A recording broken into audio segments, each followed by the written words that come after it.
আসসালামু আলাইকুম viewers, এমজে টেকটন YouTube চ্যানেলে আপনাকে স্বাগতম। আপনাদের সাথে আছে আমি জুয়েল।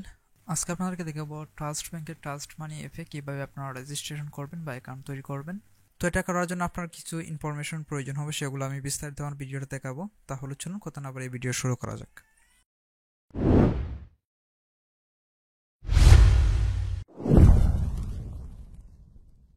তো প্রথমে আমরা এখান থেকে প্লে স্টোরটা ওপেন করবো আমাদের মোবাইল ফোনের মধ্যে। তারপর হচ্ছে এখানে সার্চ করবেন ট্রাস্ট মানি অ্যাপ লিখে। তারপর যখন সার্চ রেজাল্টে আপনার এই অ্যাপটা আসবে তখন আমরা এটা ইনস্টল করব।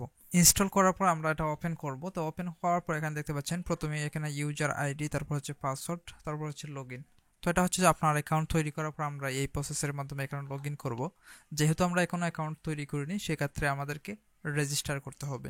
তো রেজিস্টার করার জন্য এখানে নিচে থেকে দেখতে পাচ্ছেন ডোন্ট হ্যাভ অ্যাকাউন্ট, তার পাশে লিখে আছে রেজিস্টার। তো আমরা এখানে রেজিস্টারের মধ্যে ক্লিক করব।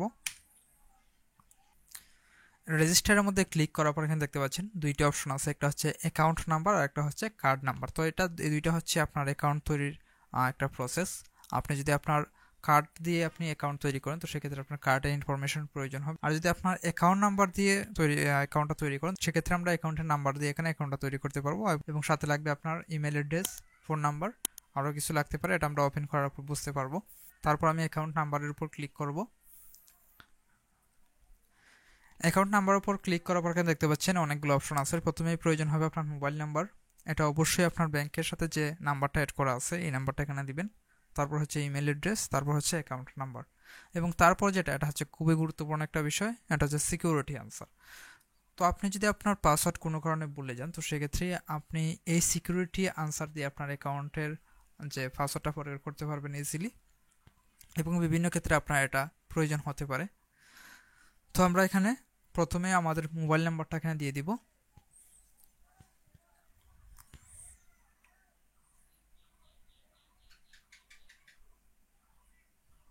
তারপর হচ্ছে এখানে ইমেল অ্যাড্রেসটা দিব। তারপর হচ্ছে এখানে আমরা আমাদের অ্যাকাউন্ট নাম্বারটা লিখব। অ্যাকাউন্ট নাম্বার দেওয়ার পর এখানে আপনার একটা কোয়েশন সিলেক্ট করতে হবে। যে কোয়েশনটা আপনার অবশ্যই মনে থাকে এমন একটা কোয়েশন সিলেক্ট করবেন, এবং এই কোয়েশনের আনসারটা যেন আপনার মনে থাকে এমন একটা কোয়েশন সিলেক্ট করবেন। তো এখান থেকে আমরা একটা কোয়েশন সিলেক্ট করি। এখান থেকে আমি what was your childhood nickname, এটা তো এটার মানে হচ্ছে আপনার জন্ম নাম কি। তো এখানে আমি এটা সিলেক্ট করলাম। সিলেক্ট করার পর হচ্ছে এখানে আমি যার অ্যাকাউন্ট থেকে এখানে দেখাচ্ছি তার নামটা এখানে দিয়ে দিব। এখানে হচ্ছে আমার ফ্রেন্ডের অ্যাকাউন্ট থেকে আমি দেখাচ্ছি আপনাদেরকে, তো সেক্ষেত্রে আমি আমার ফ্রেন্ডের নামটা এখানে দিতেছি।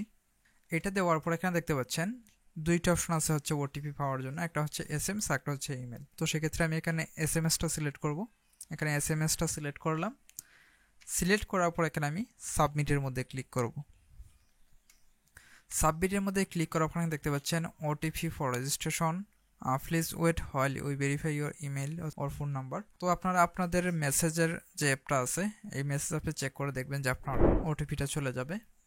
এখান থেকে আমরা ওটিপিটা সংগ্রহ করব। দেখতে পাচ্ছেন আমাদের ওটিপিটা চলে আসছে। এখান থেকে আমরা ওটিপিটা কপি করে নিলাম। কপি করে নিয়ে এখানের মধ্যে পেস্ট করব। এখানে পেস্ট করলাম। পেস্ট করার পর এখান থেকে আমরা সাবমিটের মধ্যে ক্লিক করব। যদি কোনো কারণে আপনার ওটিপি কোডটা না যায়, তো সেক্ষেত্রে আপনারা রিসেন্টের মধ্যে ক্লিক করবেন। দেখতে পাচ্ছেন আমার হচ্ছে রেজিস্ট্রেশন সাকসেসফুল। এখানে উপরের লাইনে যে বড় করে লেখাটা আছে এটা হচ্ছে আমাদের ইউজার আইডি। তারপর হচ্ছে আমরা লগইনের মধ্যে ক্লিক করব। এখানে লগইনের মধ্যে ক্লিক করার পর তারপর যে একটা বড় সমস্যায় পড়ছিলাম সেটা হচ্ছে এখানে যখন আমি আমার পাসওয়ার্ডটা দিয়ে এখানে লগইনের মধ্যে ক্লিক করি তখন আমার লগইন হচ্ছিল না, যেমনটা এখানে স্ক্রিনের মধ্যে দেখতে পাচ্ছেন।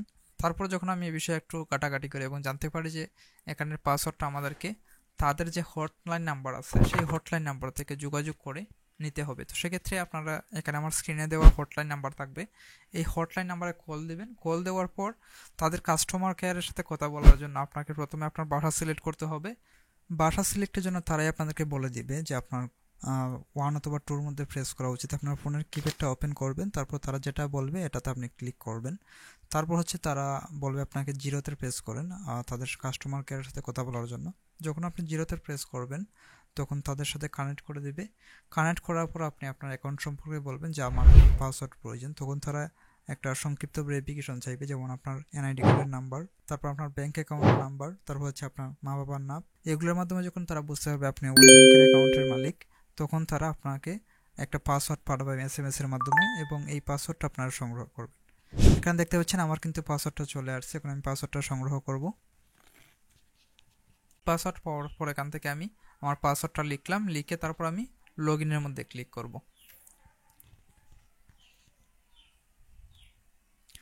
লগ ইনের মধ্যে ক্লিক করার পর এখানে দেখতে পাচ্ছেন attention password expired please change. তো এখান থেকে আপনার পাসওয়ার্ডটা চেঞ্জ করতে হবে।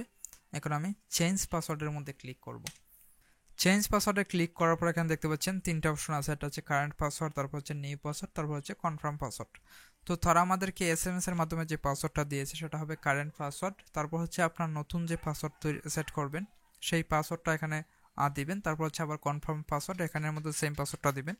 তো এখানে পাসওয়ার্ড সেট করার ক্ষেত্রে আপনার তাদের কিছু রুলস আছে যেগুলো আপনাকে মেনটেন করতে হবে। প্রথমে আছে password should be minimum 8 characters.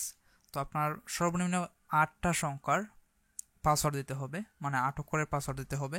তারপর হচ্ছে password should be content at least 1 upper case letter, 1 lower case letter, 1 number, 1 special character, example @# মানে এগুলো হচ্ছে প্রথমত হচ্ছে প্রথমে আপনার বড় হাতের অক্ষর হতে হবে। যেমন আমরা যদি লিখি ছোট হাতের বড় হাতের হয়, তো সেক্ষেত্রে আপনারা বড় হাতের একটা অক্ষর দিবেন। তারপর হচ্ছে মিনিমাম আপনার একটা ছোট হাতের অক্ষর থাকতে হবে। তারপর হচ্ছে আপনার একটা সংখ্যা থাকতে হবে। তারপর হচ্ছে স্পেশাল ক্যারেক্টার যেগুলো এখানে দেখতে পাচ্ছেন তারা এক্সাম্পল স্বরূপ দেখিয়ে দিয়েছে @#, এগুলোর মধ্যে যে কোনো একটা চিহ্ন আপনাকে দিতে হবে। তারপর হচ্ছে লাস্ট 3 পাসওয়ার্ড আর নোট অ্যালাউড, মানে লাস্টে আপনি যে 3টে পাসওয়ার্ড, এটা হচ্ছে আপনার পরবর্তী যদি আপনি কোনো কারণে চেঞ্জ করেন, তো সেক্ষেত্রে লাস্ট 3 নাম্বার বা লাস্ট 3টা পাসওয়ার্ড আপনি যেগুলো ইউজ করছেন সেগুলো আপনি আবার ইউজ করতে পারবেন না। তো আমরা এখানে পাসওয়ার্ডটা আগে থেকে লিখে রাখছি, এখানে আমি কপি করে এখানে পেস্ট করব। আর প্রথম দিকে যে পাসওয়ার্ডটা আমি এসএমএস এর মাধ্যমে পেয়েছি সেই পাসওয়ার্ডটা দিব। এখানে কারেন্ট পাসওয়ার্ড দিলাম। তারপর হচ্ছে এখানে আমি আমার নিউ পাসওয়ার্ডটা দিতেছি। তারপর হচ্ছে আমি সাবমিটের মধ্যে ক্লিক করব। সাবমিটের মধ্যে ক্লিক করার পর আবার এখানে কনফার্মেশন একটা পপআপ আসবে, তখন আমাকে কনফার্মের মধ্যে ক্লিক করতে হবে। কনফার্মের মধ্যে ক্লিক করার পর এখানে দেখতে পাচ্ছেন success, password has been change successfully. তো আমাদের পাসওয়ার্ডটা চেঞ্জ হয়ে গেছে। তো এই পাসওয়ার্ডটা অবশ্যই মনে রাখবেন, কারণ এই পাসওয়ার্ড ছাড়া কিন্তু আপনি এখানে এই অ্যাপের মধ্যে লগ ইন করতে পারবেন না। তারপর হচ্ছে আমরা এখানে কন্টিনিউর মধ্যে ক্লিক করব।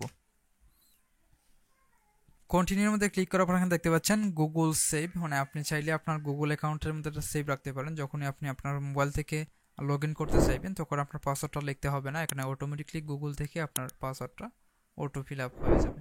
তো এখানে আমি সেভ করতেছি। তারপর হচ্ছে এখানে আমি পাসওয়ার্ডটা দিলাম। পাসওয়ার্ডটা দেওয়ার পর এখানে আমি লগ ইনের মধ্যে ক্লিক করব। তো এখানে দেখতে পাচ্ছেন আমার অ্যাকাউন্টটা ওপেন হয়েছে। ওপেন হওয়ার পর এখানে তাদের যে অপশনগুলো আছে সেগুলো এখানে শো করতেছে। প্রথমে আছে আপনার অ্যাকাউন্ট ইনফরমেশন, তার হচ্ছে কার্ড ইনফরমেশন। তারপর এখান থেকে আপনি আপনার যে কোনো ব্যাংকের মধ্যে টাকা ট্রান্সফার করতে পারবেন, বিল পে করতে পারবেন, রিচার্জ করতে পারবেন। আবার এখান থেকে আপনি বিকাশে বা নগদে এগুলোর মধ্যে কিন্তু টাকা নিতে পারবেন। তো আশা করি বুঝতে পারছেন। এরকম আরও ভিডিও পেতে লাইক কমেন্ট করে আমার সাথেই থাকুন। আল্লাহ হাফিজ।